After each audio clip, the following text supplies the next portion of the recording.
ஓம் ஸ்ரீ குருப்யோ நமக. ஆன்மீகம் ப்ளஸ் நேயர்கள் அனைவருக்கும் ஜோதிட குருஜியின் இனிய வணக்கங்கள். பார்வதி பரமேஸ்வரால் துணையோடும் நவ கிரகங்களின் நல்லாசியோடும் இந்த பதிவை ஆரம்பிக்கிறோம். இந்த அருமையான காணொலியில் நம்ம என்ன பார்க்க போகிறோம் அப்படின்னா, சூரிய பகவானின் அற்புதமான ஒரு பெயர்ச்சி. ஆக்சுவலாக பார்த்திங்கன்னா சூரிய பகவான் அதெல்லாம் நம்ம பூமியில் இருக்கிறதுனால தான் நம்ம பெயர்ச்சியாக நினச்சிக்கிறோம். பட்டு சூரியன், சந்திரன் எல்லா கிரகங்களும் அதே இடத்துல தான் இருக்குது. பூமி தான் நீள்வட்ட பாதையில் சுற்றின்னு இருக்குது. அதனால தான் உங்களுக்கு எல்லாருக்குமே தெரியும். அந்த வகையில் இந்த சூரிய பகவான் ஆத்மகாரகன், பித்ருக்காரகன் அப்படின்னு சொல்லக்கூடியது. இந்த ஆத்மாவை பூமிக்கு அனுப்புறதே இந்த சூரிய பகவான் தான். இந்த சூரிய பகவானோட ஒளியை வாங்கி தான் அத்தனை கிரகங்களும் நமக்கு செயல்பாட்டுக்கு வருது, ராகு கேது தவிர. அதனால தான் அதுக்கு நிழல் கிரகங்கள், சாயா கிரகங்கள் அப்படின்னு சொல்கிறோம். அதுக்கு அடுத்தபடியாக பார்த்தீங்கன்னா சனீஸ்வர பகவானும் அதே தான். அதாவது சூரிய பகவானோட ஒளியை வாங்கிட்டு மெதுவாக போகிறதுனால தான் சனீஸ்வர பகவான் ரொம்ப தூரத்தில் இருக்குது. அந்த வகையில் இந்த ஆத்மகாரகன், பித்ருக்காரகன் 17/9/2025 முதல் 17/10/2025 வரைக்கும் கிட்டத்தட்ட ஒரு மாதம் கன்னி ராசியில் சஞ்சாரம் பண்ண போகிறார். கன்னி ராசி அப்படிங்கும்போதே அது புதனோட வீடு. அந்த புதனோட வீட்டில் சூரிய பகவான் வர்றது ரொம்ப பெரிய பாக்கியம். ஏன்னா புதனுக்கும் சூரியனுக்கும் நட்பு தான். அதனால தான் புதனும் சூரியனும் ஒரு இடத்துல இருந்தது அப்படின்னாலே புதஆதித்ய யோகம்.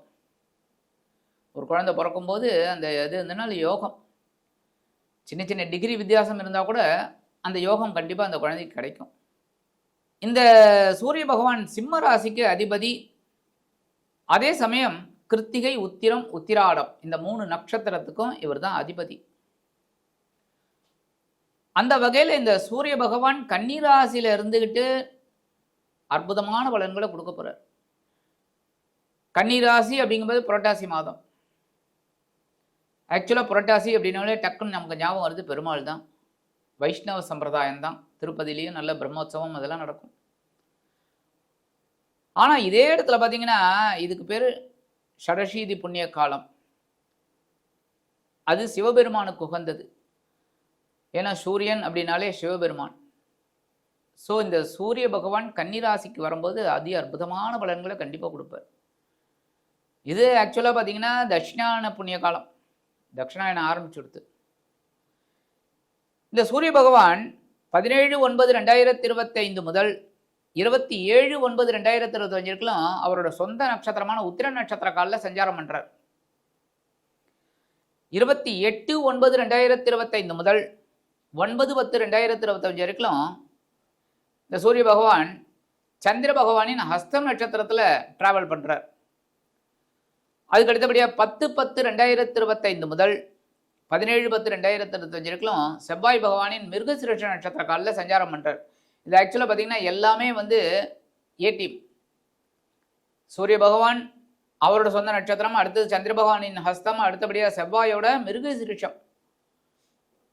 இந்த ஒரு மாதம் கன்னி ராசியில் இந்த சூரிய பகவான் சஞ்சாரம் பண்ணி அதி அற்புதமான பலன்களை நமக்கு கொடுக்க போகிறார். இந்த பதிவுக்கு போகிறதுக்கு முன்னாடி சப்ஸ்கிரைப் பண்ண அனைத்து இனிய நெஞ்சங்களுக்கும் எங்களது நன்றிகள், வாழ்த்துக்கள், ஆசீர்வாதங்கள். அதே சமயம் சப்ஸ்கிரைப் பண்ணிக்கங்க. அப்போ தான் நாங்கள் போடுற ஒவ்வொரு நிகழ்ச்சியும் உங்களுக்கு டக்கு டக்குன்னு கிடைக்கும். லைக் பண்ணுங்கள், கமெண்ட் பண்ணுங்கள், ஷேர் பண்ணுங்கள். இப்போ இந்த பதிவுக்கு போகலாமா? எனது அன்பான மேஷ ராசி நேயர்களே, இந்த அருமையான பதிவில் நம்ம பார்க்க போகிறது சூரிய பகவானின் அற்புதமான பேச்சு. உண்மையிலேயே சூரிய பகவான் உங்களுக்கு அற்புதம். எதனால அப்படின்னு பார்த்தீங்கன்னா பஞ்சமாதிபதினாலே பூர்வ புண்ணியஸ்தானத்து அதிபதி. பூர்வ புண்ணியத்தில் நீங்கள் என்ன ஒரு கர்மா பண்ணியிருக்கீங்களோ அதுதான் இந்த மேஷராசியில் ஜனனம் பண்ணியிருக்கீங்க. இந்த மேஷராசி அப்படிங்கும்போது 5ஆம் இடம் சூரிய பகவானோட இடம். ஆக்சுவலாக பார்த்தீங்கன்னா திரிகோணம் 1, 5, 9. அந்த வகையில் இந்த பஞ்சமாதிபதி சூரிய பகவான் உங்களுக்கு இதுவரைக்கும் எங்கே இருந்தார்னா பஞ்சமஸ்தானத்திலே இருந்தார்.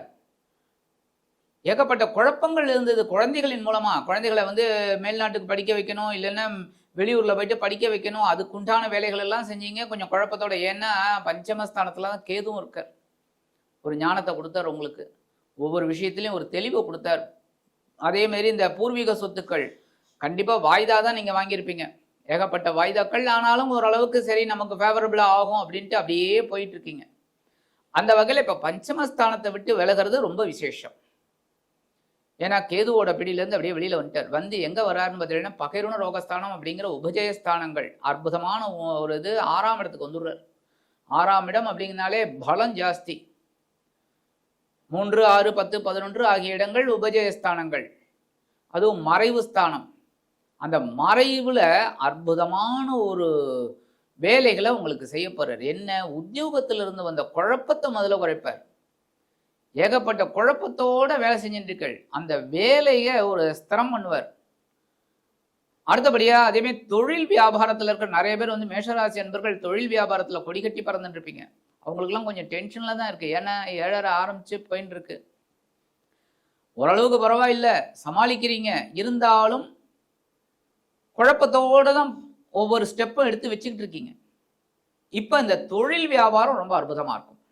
ஏன்னா 6ஆம் இடம் அப்படிங்கும்போதே ஒரு தைரியத்தோடு ஒரு வேலையை எடுத்து செஞ்சு பார்த்துருவோமே, ஒரு கை பார்த்துருவோம் என்ன பெண்ண அப்படின்னு சொல்லி. அப்போ கண்டிப்பாக உங்களுக்கு சில காரியங்கள் அற்புதமாக நடக்கும். படிக்கிற குழந்தைகள் ஒரு மாதமாக கிட்டத்தட்ட ஒரே சுணங்கிட்டு இருந்தீங்க, அவங்களுக்கெல்லாம் இப்போ ஒரு நல்ல தெளிவு கிடைக்கும். இந்த குழந்தைகளுக்கெல்லாம் நல்ல ஒரு அறிவு விருத்தியாகும். ஒவ்வொரு விஷயமும் குடும்பத்திலிருந்து வந்த குழப்பங்கள்லாம் குறையும். கடன் சுமை கண்டிப்பாக குறையுங்க. ருணம்னாலே கடன், உங்களுக்கே தெரியும். கண்டிப்பாக கடன் சுமை குறையும். எப்படி கடன் சுமை குறையும்? ஆட்டோமேட்டிக்காக என்ன பேங்க்கில் பணமாக போட்டுருவாங்க? இல்லை, நீங்கள் உழைக்கக்கூடிய ஒரு வாய்ப்பை இந்த சூரிய பகவான் கொடுப்பார். நீங்கள் கண்டிப்பாக உழைப்பீங்க. அந்த உழைப்பு உங்களுக்கு வீண் போகாது. ஒரு வருமானம் வரும். அந்த வருமானத்தை வச்சு கடன் அடைச்சிடுவீங்க, இல்லை வட்டியாவது கட்டிடுவீங்க. அப்பாடா இன்னமும் ஒரு 6 மாதத்துக்கு தொந்தரவு இல்லைப்பா, அந்தமாரி.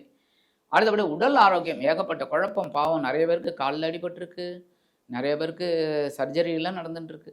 ஏதோ சமாளித்து உருண்டு பரண்டி வந்துட்டுருக்கீங்க. அதையும் மீறி என்ன செவ்வாயணும், அதனால் உங்கள் ராசிநாதன்கிறனால உங்கள் தைரியத்தில் இருக்கீங்க. அந்த வகையில் உடல் ஆரோக்கியம் இப்போ சிறப்பாகும்.